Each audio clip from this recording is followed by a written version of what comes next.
Olá, meus amigos, sou o professor Júlio Anderson, sou professor de Direito Tributário e hoje nós iremos falar sobre o Imposto sobre Grandes Fortunas.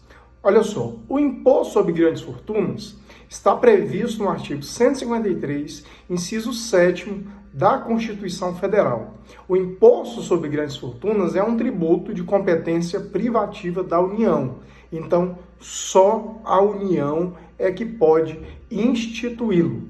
Muito bem.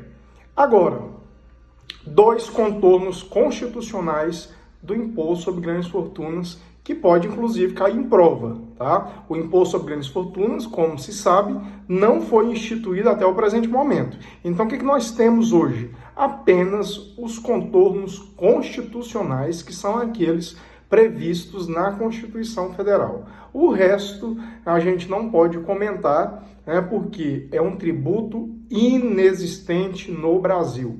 Então, olha só, primeiro detalhe que pode cair em prova, tá? O artigo 153, parágrafo 7º da Constituição Federal, determina que o IGF deverá ser instituído por meio de lei complementar. Então, olha só, imposto sobre grandes fortunas só pode ser instituído por meio de lei complementar. Olha só, relembrando o princípio lá da legalidade que nós já vimos. Para instituir o tributo é preciso lei em sentido estrito. Lei em sentido estrito, que é aquela submetida ao crivo do processo constitucional legislativo. Em regra, nós temos duas espécies de leis, que é a lei complementar e a lei ordinária. Então, olha só, 90% dos tributos podem ser instituídos por meio de lei ordinária. Entretanto, nós vamos ter apenas quatro, vejam vocês, só quatro tributos que a Constituição exige lei complementar. E isso vive caindo em prova. Então, vocês gravem.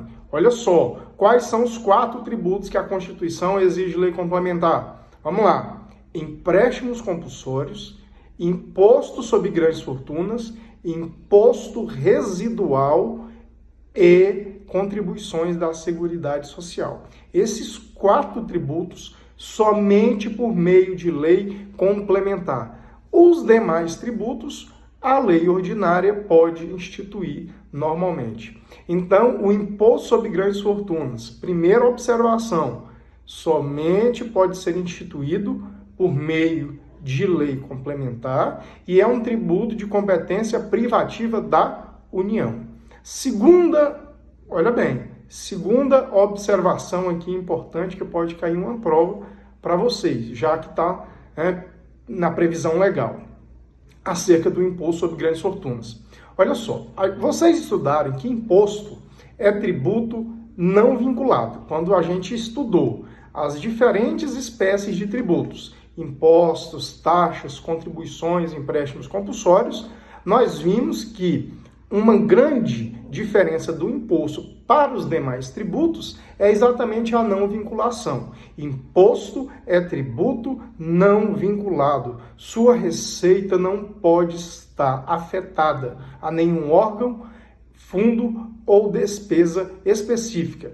O dinheiro arrecadado com o imposto, a receita do imposto, o Estado vai gastar nas despesas gerais e universais. O Estado, quando arrecada o imposto, não pode atrelar sua receita a nenhum órgão, fundo, despesa específica, exatamente porque imposto é tributo não vinculado. Entretanto, matéria de prova, o artigo 80, inciso 3, do ato das disposições constitucionais transitórias, determina a vinculação do imposto sobre grandes fortunas. Olha bem, o imposto sobre grandes fortunas é um tributo vinculado, fugindo à regra da não vinculação dos impostos. Então, olha só, grave isso aí. Imposto sobre grandes fortunas é tributo vinculado. Vinculado a quê? Olha só, o artigo 80, inciso 3, do ato das disposições constitucionais transitórias, determina a vinculação do imposto sobre grandes fortunas aos programas de combate e erradicação da pobreza. Então, olha só, quando o imposto for cobrado, o ADCT determina que a receita do imposto seja vinculada aos programas de combate e erradicação da pobreza. Lembrem vocês que a nossa Constituição Federal, ela tenta a todo momento promover o desenvolvimento econômico do Brasil. Olha só, desenvolvimento econômico, meus amigos, eu quero relembrá-los que não é a mesma coisa de crescimento econômico. Crescimento econômico é apenas o quê? Quantidade de dinheiro. É o que acontece com o Brasil. O Brasil é o 9º país mais rico do mundo. É o 9º país que tem mais dinheiro no mundo. É o 9º país que tem uma quantidade absurda de dinheiro, porque o Brasil teve um crescimento econômico espetacular durante sua história de 520 anos. Entretanto, foi apenas crescimento econômico sem desenvolvimento. E o Brasil hoje amarga a lista dos países com piores índices de desenvolvimento econômico do país. Olha só, mais da metade da população hoje não tem acesso a saneamento básico. Eu não vou comentar saúde, eu não vou comentar rodovia, eu não vou comentar criminalidade, porque vocês sabem, é a realidade brasileira. Exatamente porque nós temos uma concentração de renda muito grande e a Constituição Federal, ela está o tempo todo determinando que o Estado brasileiro promova a erradicação da pobreza e a marginalização, o desenvolvimento nacional. Então, os países da Europa, como vocês já estudaram história, depois da Segunda Guerra Mundial, o que aconteceu com esses países? Eles foram praticamente todos destruídos. Então, como que a Europa conseguiu chegar hoje nesse índice de desenvolvimento econômico? Os países mais desenvolvidos do mundo são os países da Europa. Desenvolvimento econômico é qualitativo, significa que o país, para atingir o nível de desenvolvimento econômico, tem que ter distribuição de renda, as pessoas têm que ter acesso à renda, tem que ter saneamento básico, tem que ter acesso à educação, à saúde, ao meio ambiente. E como que os países da Europa conseguiram fazer isso? Conseguiram através de alguns planos. Os Estados Unidos, depois da Segunda Guerra Mundial, apresentou o chamado Plano Marshall, que foi um empréstimo, uma ajuda financeira aos países da Europa, mas não foi só graças ao Plano Marshall. Os países da Europa utilizaram, evidentemente, a tributação. Utilizaram o quê? A política de welfare state. Significa o quê? Que o Estado vai arrecadar tributo dos mais ricos e vai pegar esse dinheiro e vai aplicar em políticas públicas redistributivas, especialmente aquelas ligadas à educação. Então significa o quê? Que as pessoas vão crescer em condições de igualdade de competição, especialmente quando se tem uma escola igualitária, acessível a todos, as pessoas nascem com condições de igualdade. Quando a escola tem qualidade, a gente vai ter consequências lá na frente, como, por exemplo, uma universidade, nós vamos ter pesquisa e, consequentemente, o país vai ser detentor de tecnologia que vai fazer com que a qualidade dos empregos e dos salários aumente. Então, vejam vocês, tudo isso é permitido, em parte, e tem uma grande contribuição da tributação. E por isso é que a gente precisa cobrar tributos dos mais ricos. É o que acontece, por exemplo, com os países desenvolvidos, os Estados Unidos, os países da Europa, o Japão. Nesses países nós temos uma tributação progressiva. Significa o quê? A gente cobra mais tributos sobre o patrimônio e a renda, fazendo com que os mais ricos, de fato, paguem mais tributos e os mais pobres paguem menos. No nosso caso, no Brasil, nós temos uma tributação regressiva.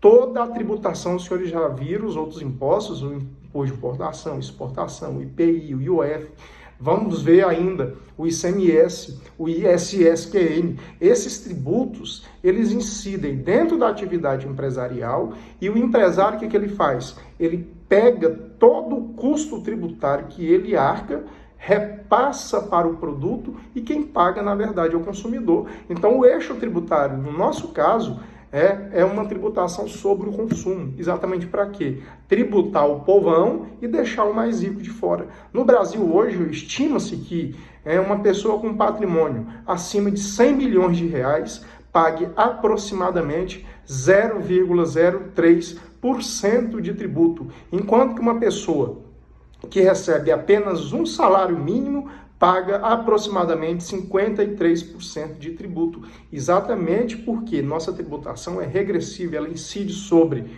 o consumo e deixa o patrimônio e a renda de lado. E aí os mais ricos acabam ficando fora da tributação. É exatamente por isso que eu sou um grande defensor da instituição do imposto sobre grandes fortunas. E olha só, imagine os senhores, nós temos no Brasil 6 homens que têm mais dinheiro do que 100 milhões de brasileiros juntos. Se eu pegar o patrimônio desses 6 homens mais ricos, olha só, 6 homens têm mais dinheiro do que todo o patrimônio de 100 milhões de brasileiros juntos. Isso é uma vergonha, isso é lamentável. E isso, infelizmente, mostra que nós não somos um povo civilizado. Deixamos os mais ricos que podem contribuir de fora, enquanto que a tributação ela incide sobre os mais pobres. Então, o país ele é sustentado, ele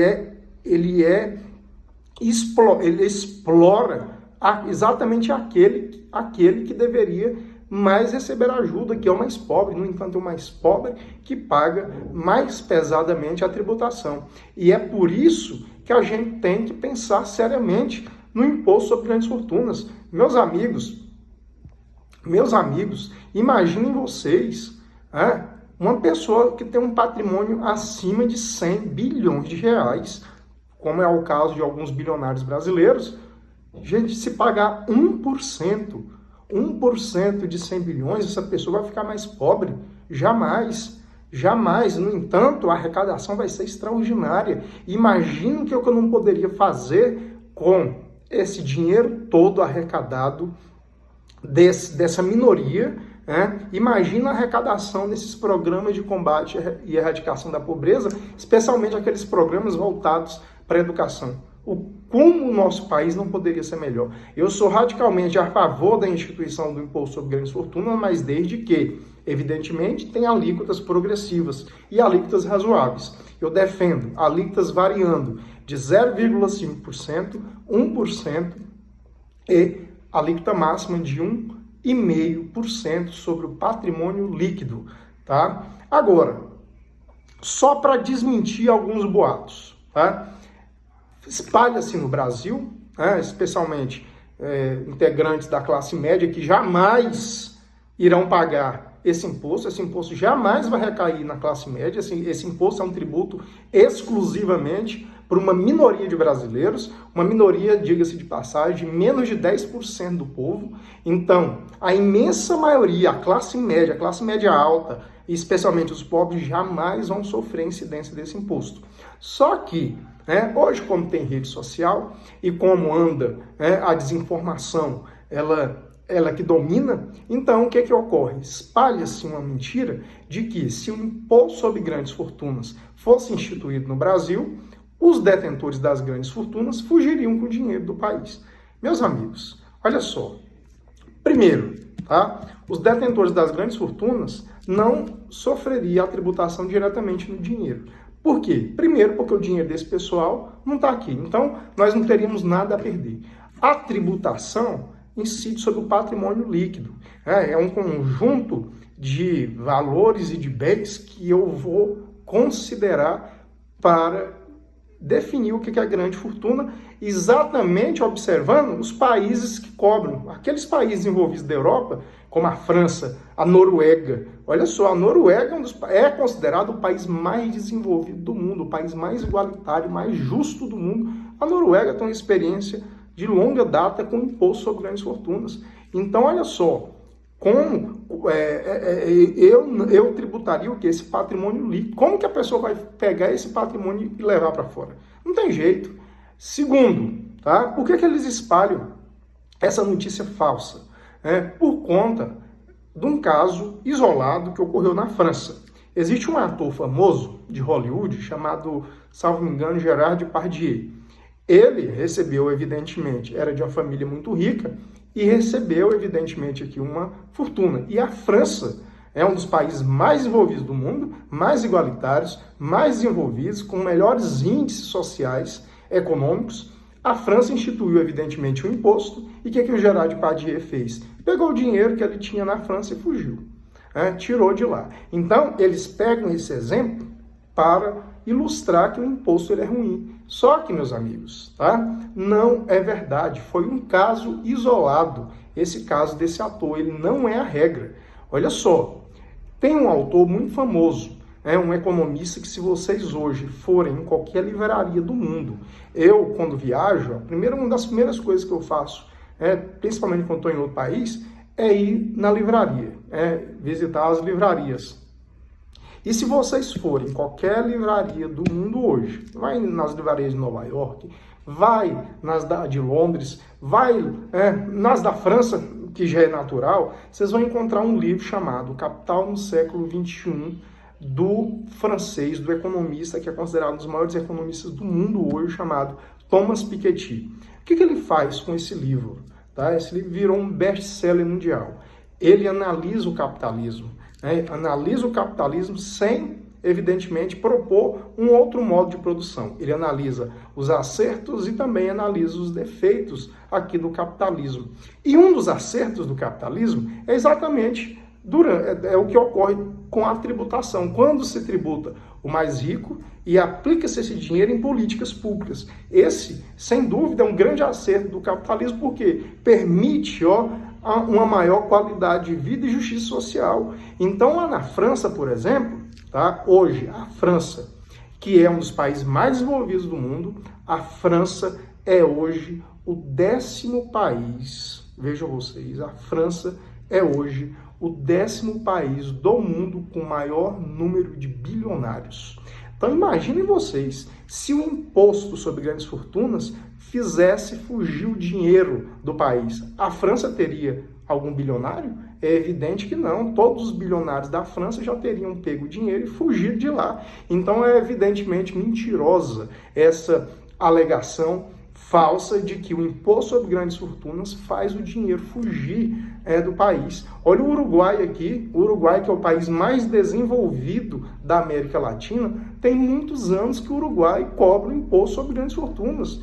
E, no entanto, só trouxe benefício para a sociedade e mostra o compromisso das pessoas mais ricas com o desenvolvimento econômico do país. Então, meus amigos, esse é o imposto sobre grandes fortunas. Tá?